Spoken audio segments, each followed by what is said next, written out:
Are you happy in your business?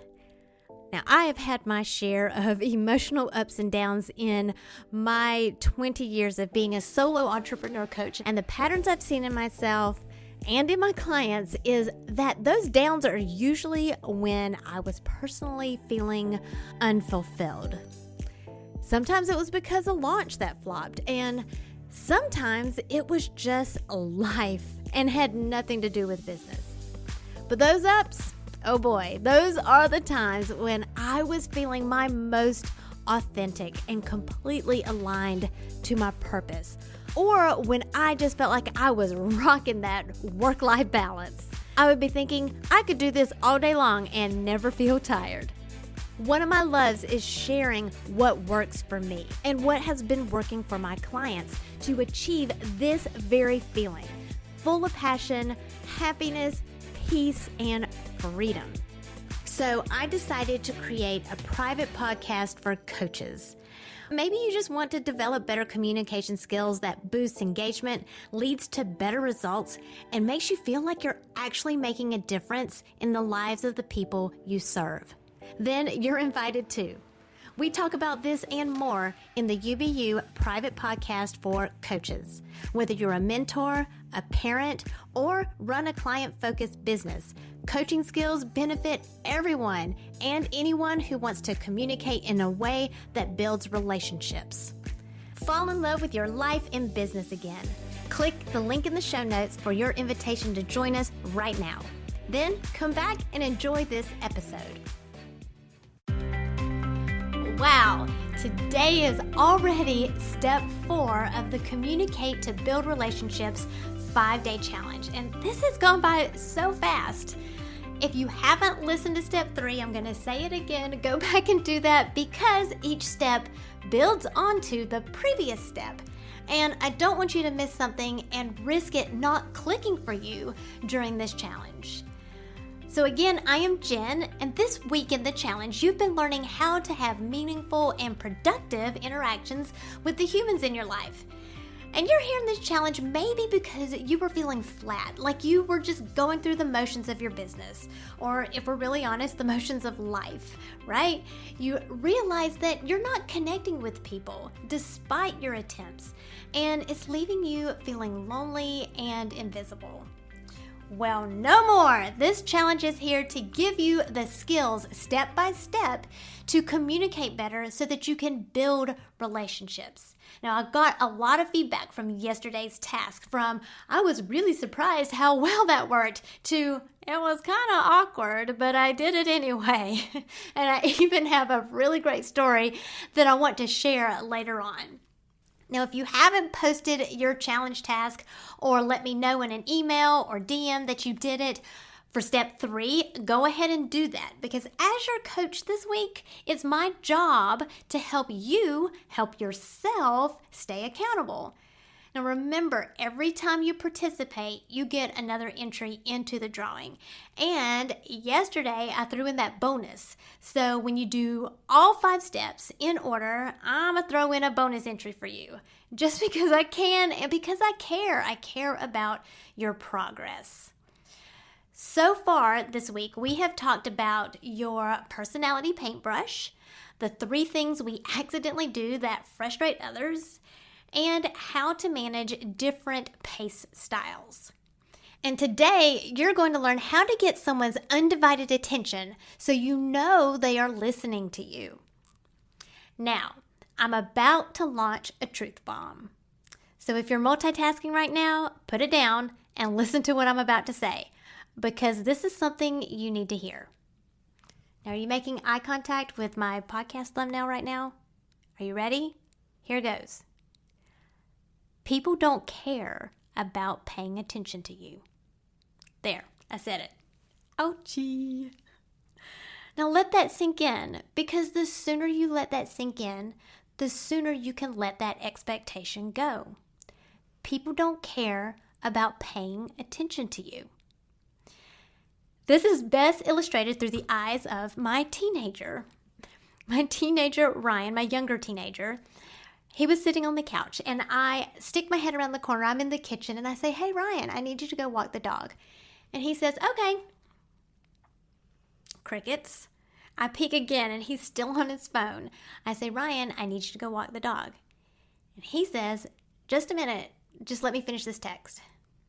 As you can imagine, I was slightly annoyed and I raised my voice and I said, go walk the dog now. And he says, okay, geez. Well, I did repeat myself, so kudos for me there. But at the end there, I didn't quite continue that matter-of-fact and cheerful tone that I was supposed to have. But hey, this is a true story and this is real life. But the truth was, he wasn't listening to me. And I felt unheard and I felt disrespected. And I was annoyed, he was annoyed, and now this mother-teenager wedge feels a little wider now.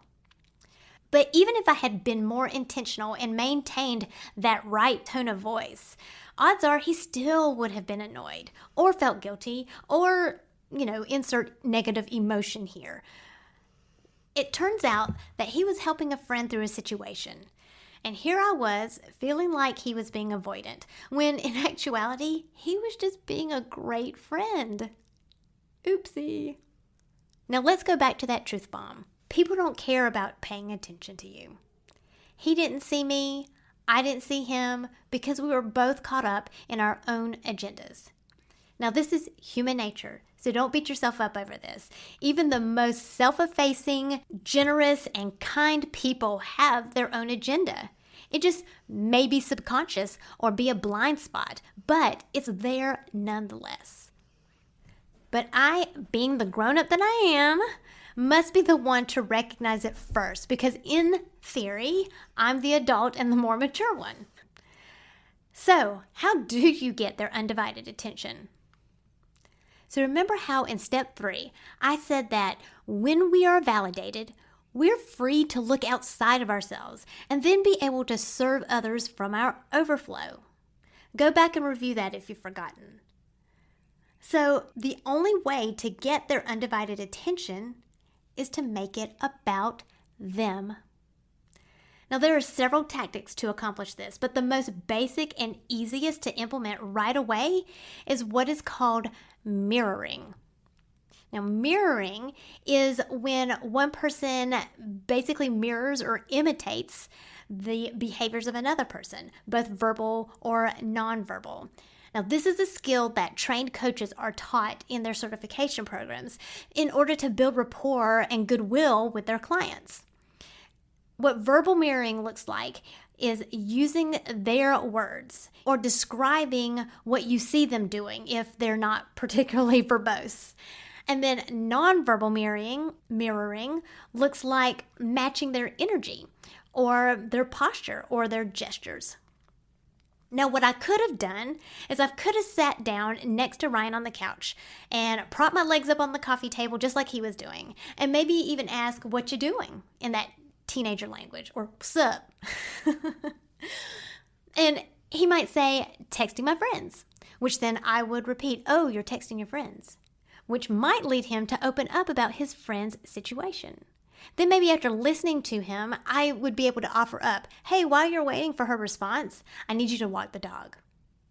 Now, in real life, the urgent nature of my situation didn't really lend itself well to this nice family sitcom moment I just described.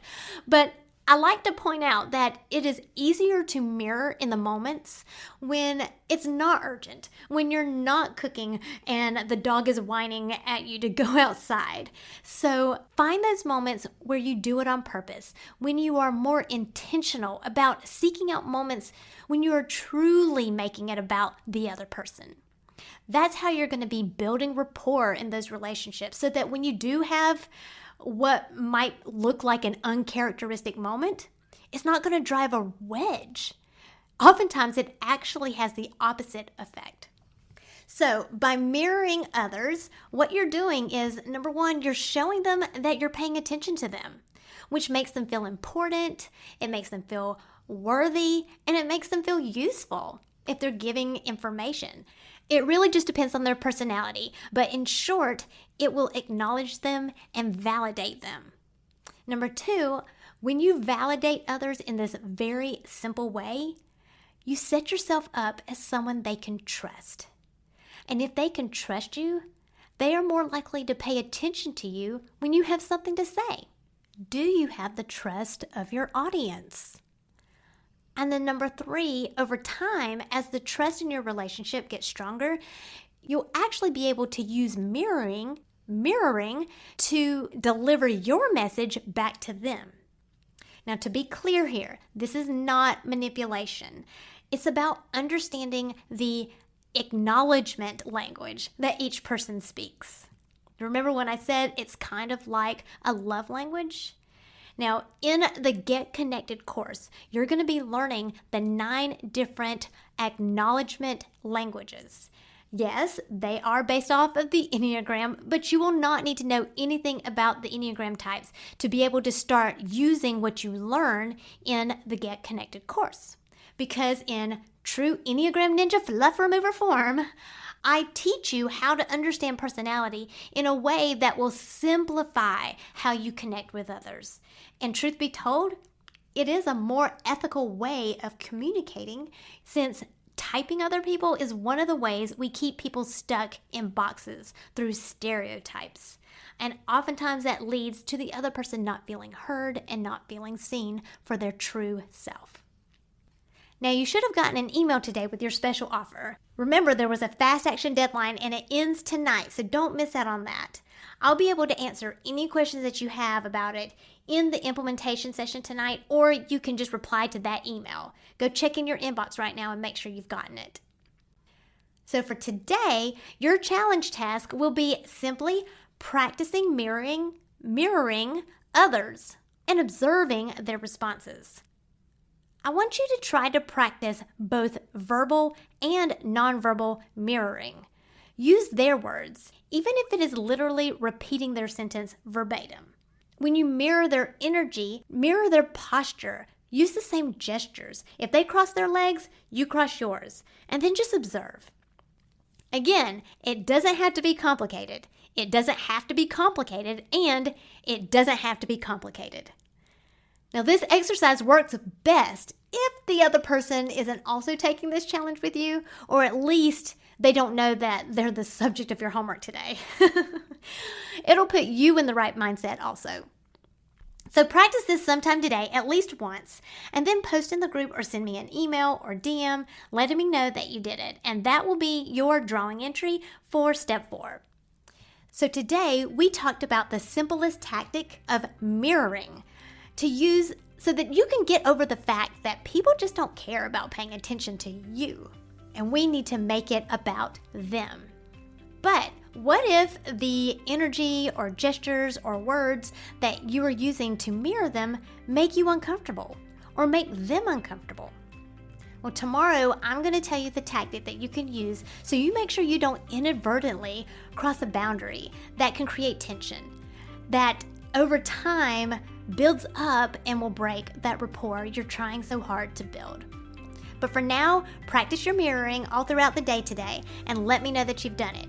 Email me, post it, DM it, and I'll see you tomorrow for step 5.